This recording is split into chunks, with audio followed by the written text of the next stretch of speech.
Assalamualaikum warahmatullahi wabarakatuh. Selamat pagi semuanya.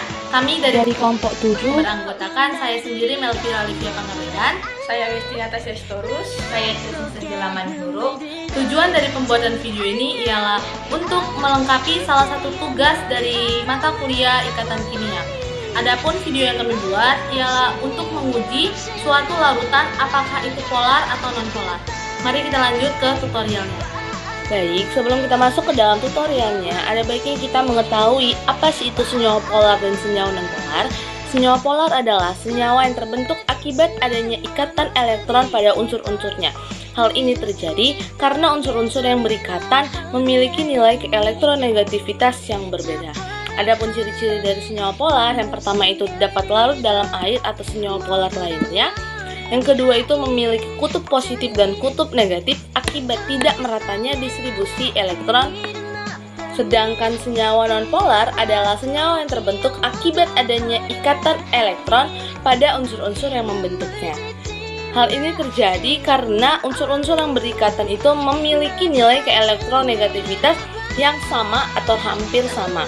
Adapun ciri-cirinya, yang pertama itu tidak dapat larut dalam air atau senyawa polar lainnya. Yang kedua, tidak memiliki kutub positif dan kutub negatif akibat muatan distribusi elektronnya.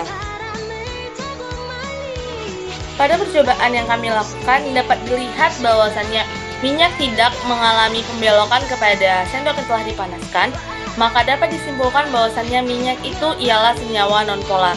Mengapa demikian? Ketika sendok dipanaskan, maka api akan melepaskan elektron dan sendok akan menerima elektron.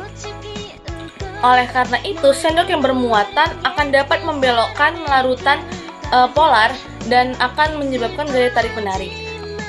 Sedangkan tadi dapat kita lihat pada larutan minyak tidak terjadinya yang namanya pembelokan terhadap sendok dan juga tidak terjadinya gaya tarik-menarik, sehingga dapat disimpulkan bahwasannya larutan minyak itu ialah senyawa non-polar.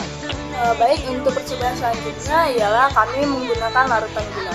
Saat kami menuangkan larutan gula ke dalam gelas secara perlahan, kami dapat melihat bahwa larutan gula tersebut mengalami tarik-menarik pada sendok yang telah dipanaskan. Hal ini dapat disimpulkan bahwa larutan gula tersebut termasuk senyawa polar. Di sini kita akan menguji mentega dengan air apakah dia senyawa polar atau non-polar. Mentega tidak dapat larut dalam air karena sifat molekulnya yang berbeda. Molekul air adalah molekul yang bermuatan polar, yang salah satu ujung molekulnya memiliki muatan positif dan ujung lainnya membuat muatan negatif. Sehingga mentega dan air tidak dapat bersatu karena memiliki molekul yang berbeda dan tidak dapat mengikat satu sama lain.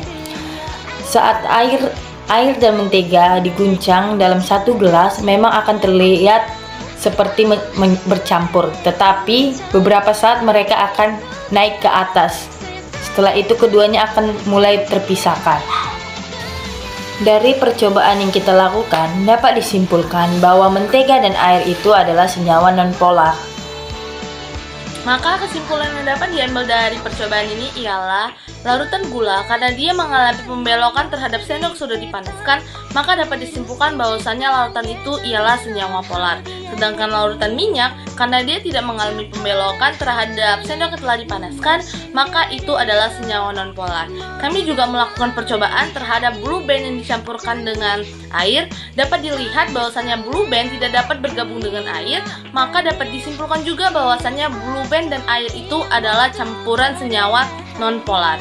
Sekian dengan video yang telah kami lakukan tadi. Kami akhiri dengan wassalamualaikum warahmatullahi wabarakatuh. Selamat pagi semuanya.